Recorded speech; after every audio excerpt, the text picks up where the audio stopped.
Welcome back to the Book Connection. I'm Catalina, and today we're going to go over some of my favorite books. In fact, we're going to go over the top 5. There are obviously a lot more than just 5 of my favorite books, but I had to narrow it down for the video. So the first book I have is Stalking Jack the Ripper by Carrie Maniscalco. It is a realistic fantasy, I would say. It's based on the unsolved case of Jack the Ripper, and it follows Audrey Wadsworth as she embarks on this journey to find who the killer is.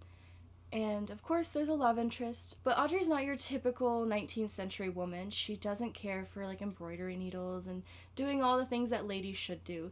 In fact, she likes to do autopsies with her family. I think it's her uncle.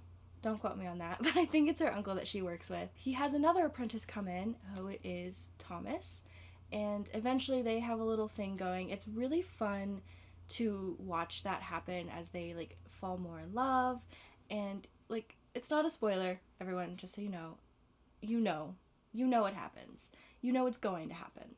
So it's really interesting. I love the way Maniscalco wrote this, because when you get that forensic science or just any science in general introduced in a book, it's really easy to lose yourself and not understand what they're writing or what's going on. So I love that she wrote it in a way that anyone could understand. But you can still tell she did so much research for this book. And I love to see that in books when authors do that, because it's just, you can tell how much they cared for this and how much they loved it. And it's so exciting to kind of share that adventure with the author as well as the protagonist. So I really love this one. It is a completed series. There's 4. It's been out for a little bit, so I'm sure you all know of it. But if you haven't, I highly recommend. So my next one is An Enchantment of Ravens by Margaret Rogerson. Not Margot. I almost said Margot Robbie. Not Margot Robbie. Margaret Rogerson. So this one is a take on the Fae, which is a really popular thing right now.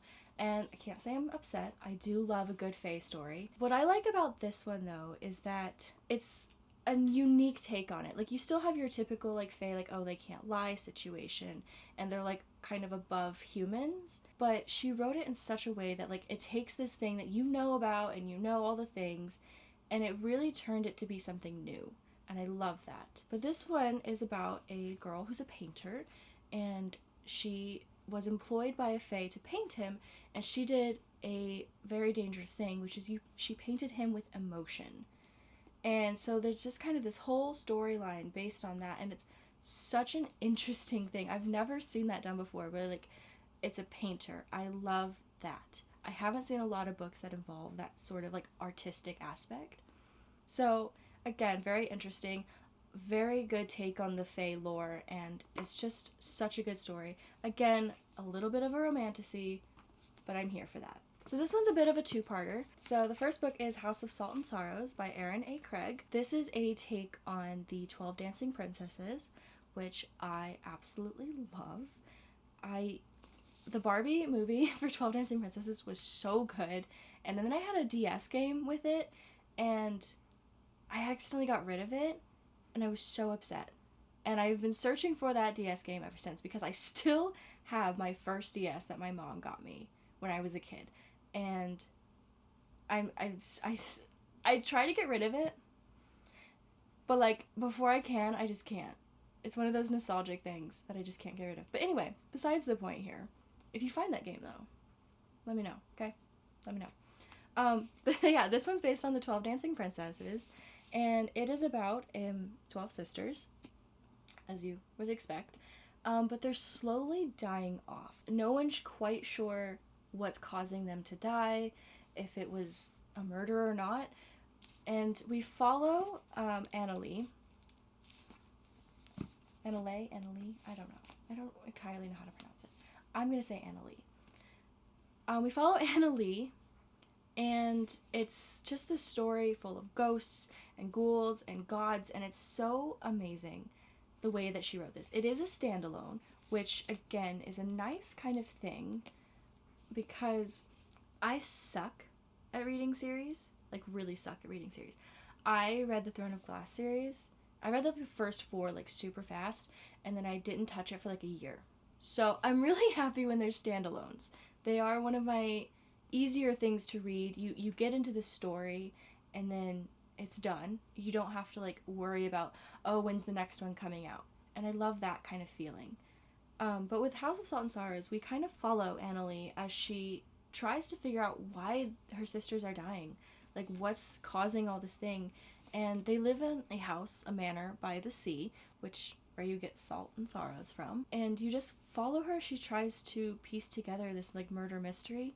So if you couldn't tell by now, I do like a good murder mystery, but I love that it has that fantasy aspect to it. And again, a little bit of a romance. Honestly, I think all of the books that I've chosen have romance in it, so don't come after me for that. That one's that. And then I did say it was a two-parter because she actually just released another book in like the same kind of world called House of Roots and Ruin.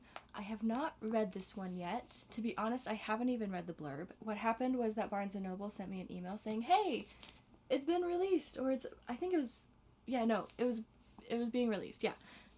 And I was like, add to cart, you know? So this one actually takes part after House of Salt and Sorrow, so it can be read as a standalone, but this one follows the last sister who's still cursed. That's very exciting. I'm very excited. I love this world, and I loved the take on 12 Dancing Princesses. I don't really see that very often, so very excited to continue this. So if anyone knows me, they know that I would not be able to put my top 5 without including a Harry Potter book. And this one is specifically the Goblet of Fire, and I don't know if I really need to explain what happens in the Goblet of Fire, but I will anyway. Harry entered into the Triwizard Tournament against his will. He doesn't really want to, but, you know, strange things happen at Hogwarts. So then he enters the Triwizard Tournament. Crazy stuff happens, of course, and of course Voldemort takes an appearance, because it wouldn't be a Harry Potter book if he didn't.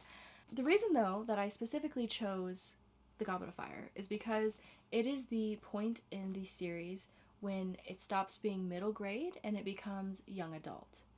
And that is why I chose this one, because it is really the catalyst for the rest of the series. The only reason anything happens is because of this.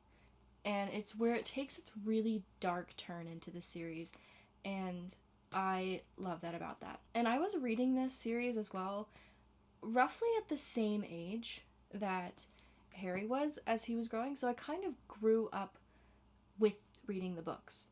Now, I was not alive during the times when they were released, like I didn't read them as they were released, they were already all done. But I did read them at the same age, so it was really cool to see this character that I grew up and loved growing with me. And I think that's really cool about this series is that it's not just, oh, he starts off and he's like 15 or he's 18 like in most young adult novels. Here's what I found. Hello, moving on. So I just really love that aspect about the Harry Potter series. So this last one is an auto by author. I love her so dearly, and I cannot believe that I didn't start reading her books sooner. Because what happened is that Amazon would show up these books to me and they'd be like, hey, you'd probably be interested in these based on your other reading selections. And I'm like, yeah, probably. Moving on. And I didn't read it for like the longest time. And then I did. And I truthfully can say I am absolutely obsessed with this author. She is an auto-buy author. I have every book that she's ever come out with, pretty much. And I drop everything to read her stuff when it comes out. And that is Elise Kova's book, and Air Awakens specifically is the one that got me into her work. So I have to give a shout out specifically to this one. This is book 1 in a 5-book series. It is finished, which is always a nice thing because as we learned earlier in the video, I suck at reading series. So I am very happy with this series. It's a take on Avatar. That's what I mostly relate it to. Not the blue people. Just to clarify. It's the good one where they have like elemental powers. And obviously, if you can tell by the title, Air Awakens, our main character, I forgot her name, Vala. I knew it started with a V, but I was like, Vera? No, it's Vala. She has air powers. Kind of like Aang. Not really, but love this. She starts out as a library apprentice, and readers, most readers I'll say, anytime there's a librarian or a character obsessed with books, you just automatically kind of relate to them because that's kind of what you are. And I love that aspect with this book, is that the characters are so relatable even though they're in a fantasy world that's going to war. And I think that's a really crazy thing to think about, is that you can relate to this character that has nothing to do with your life. This one is about Vala, and it follows her as she starts working with the other sorcerers in the castle, because she works at the castle library. I didn't mention that. She works at the castle library, and so she works on saving a prince, because he comes in and he's dying, and there's two princes. They don't tell you which one is sick until she's already sent all these like papers and everything to like try and save him from her research. And you then find out that it's actually like who's considered like the black sheep, the dark prince Aldrich, and he has the power of fire. And so he kind of recruits her into his little sorcery group. And she's uncomfortable at first, obviously. It's out of her comfort zone. It's not what she knows. And it follows them as they continue the war that's already happening in the story. Which, again, I love that the war doesn't happen later. It's already happening. Which, again, is such a creative thing to do, because usually the wars are starting, or they're like, the character is a catalyst for the war. But not this one. It's already happening. They've already been fighting. And she's just forced to kind of help with it now that she has these powers. And again, a romantasy. What did we expect? So, absolutely adore this. She actually is releasing, Elise Kova is releasing a new book soon. She has this world where all the books are standalones. Let's start with that. She has one with I believe it's a Fey Prince, an Elf King, Vampire Lord, and Siren Duke. The Siren Duke is the one that she just released. She's actually working on a werewolf one now, and I have bought them all. I believe it was Fey Crate that did the special editions, and every time they send the email... Here's what I found. Why are you talking to me? Anyway, Fey Crate's been working with her, partnering with her, and releasing like special editions of the book. And every time I get the email, I'm like, add to cart, pre-order, yes, give it to me. So again, she just released the Siren Duke, and she's working on the werewolf one now. I can't remember the title of it, but I will find it later and put it up here for you. So, very exciting, which is crazy that there's special editions when the books already look like this. How freaking cool is that? Anyway, so yeah, Elise Kova, one of my favorites. So those are my top 5.